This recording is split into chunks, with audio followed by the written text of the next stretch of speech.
મળતી વિગત અનુસાર સિંગણપુરની શ્રદ્ધાદીપ સોસાયટીમાં ઇલેક્ટ્રિકની દુકાન ચલાવતા વિનોદ પોપટ ગેડિયાનો મોટો પુત્ર વ્રજ 14 ફેબ્રુઆરી બપોરે દુકાનેથી જમવા ગયા બાદ પરત આવ્યો ન હતો, જેથી દુકાનમાં કામ કરતા કર્મચારીએ વતન ગયેલા વિનોદભાઈને જાણ કરી કે વ્રજ હજી દુકાને આવ્યો નથી, જેથી વિનોદે તરત જ વ્રજને ફોન કર્યો, પરંતુ ફોન બંધ આવ્યો અને બીજા દિવસે વતનથી પરત આવ્યા ત્યારે પણ વ્રજ ઘરે ન હતો, જેથી ચોંકી ગયા. વ્રજના ગુમ થવા અંગે કતારગામ પોલીસમાં જાણવાજોગ ફરિયાદ નોંધાવી, પરંતુ 16 ફેબ્રુઆરીએ સંબંધી હસ્તક વિનોદને જાણવા મળ્યું કે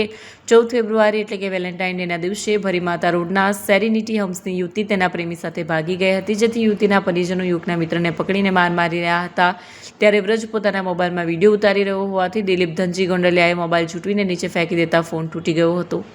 દિલીપ સાથે આવેલા જયંતિ ગોંડલિયા, દિલીપ પીપલિયા અને ભાવેશ મોહન ઘીઘેરાએ વ્રજને માર માર્યો, પરંતુ આ અરસામાં પોલીસ આવી જતા તમામને ચોક બજાર પોલીસ સ્ટેશન લઈ ગયા, પરંતુ વ્રજે ફરિયાદ કરવાનો ઇનકાર કર્યો અને ત્યાંથી ઘરે આવ્યા બાદ એપાર્ટમેન્ટના પાર્કિંગમાં બાઇક પાર્ક કરી ક્યાંક ચાલ્યો ગયા બાદ તેની લાશ જહાંગીરપુરા નજીક સંજયનગર પાસે તાપી નદીના પાણીમાંથી મળી આવી.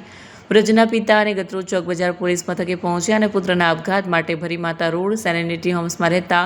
જયંતિ હિરજી ગોંડલિયા, દિલીપ જીવરાર પીપલિયા, દિલીપ ધનજી ગોંડલિયા અને ભાવેશ મોહન ઘોઘારી વિરુદ્ધ દુષ્કર્મની ફરિયાદ નોંધાવી હતી. પોલીસે જયંતિ ગોંડલિયા, દિલીપ પીપલિયા અને દિલીપ ગોંડલિયાની ધરપકડ કરી હતી.